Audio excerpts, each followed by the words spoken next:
Tirupati press club ప్రారంభించి 2 ఏళ్లు పూర్తి చేసుకుని మూడో సంవత్సరంలోకి అడుగుపెడుతున్న శుభ సందర్భంగా ప్రెస్ క్లబ్ ద్వితీయ వార్షికోత్సవం నిర్వహించారు. ప్రెస్ క్లబ్‌లో నూతన కమిటీని ఏర్పాటు చేసి మన తిరుపతి ప్రెస్ క్లబ్ 2 సంవత్సరాలు పూర్తి చేసుకుని విజయవంతంగా మూడో సంవత్సరంలోకి అడుగుపెడుతున్నందుకు ఆనందంగా ఉందన్నారు ప్రెస్ క్లబ్ వ్యవస్థాపకులు తపస్వి మురళీరెడ్డి. ఇటీవల వరుసగా జర్నలిస్టులపై జరిగిన దాడులను మన తిరుపతి ప్రెస్ క్లబ్ తీవ్రంగా ఖండిస్తుందని హెచ్చరించారు. అదేవిధంగా తిరుపతిలోని మా కమిటీ సభ్యులు గాని పాత్రికేయ మిత్రుల జోలికొస్తే ఏ అధికారైనా ఏ ప్రభుత్వం అయినా వదిలేది లేదన్నారు. ఐకమత్యం అంటే ఏంది? ఉన్నటువంటి ఇప్పుడు కష్టపడే వాళ్ళందరూ కూడా కొంతమంది కోపం ఉంటుంది, కొంతమంది ఓపిక ఉంటుంది, కొంతమందికి ఆలోచన చేసే విధానం ఉంటుంది, కొంతమందికి కొత్త కొత్త విషయాలపైన అవగాహన ఉంటుంది.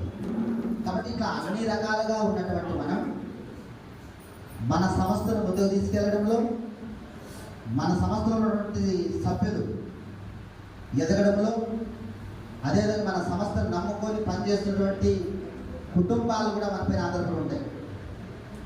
ఆ కుటుంబాలు ఈరోజు మన ప్రెస్ క్లబ్ పైన బోర్డు వేసుకొని వెళ్ళిపోతాం అనుకుందాం. సపోజ్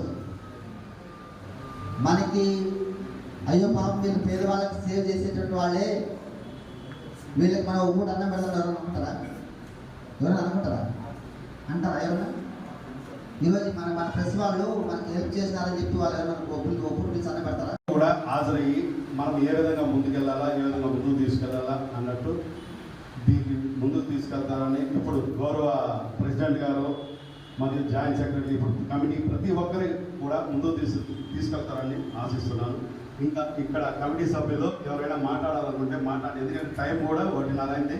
ఇంకొక 10 నిమిషాలు ఎందుకంటే మన వాళ్ళు 2 నెలల తర్వాత వస్తారు, కొంచెం బయటలో ఉన్నారు అంటే అందుకని 2 నిమిషాలు మాట్లాడితే పాపం వాళ్ళు కూడా ఏదైనా చెప్తారు. కొత్తగా అన్న మన రాకేష్ అన్న మాట మీడియా ఏదైనా మాట్లాడాలంటే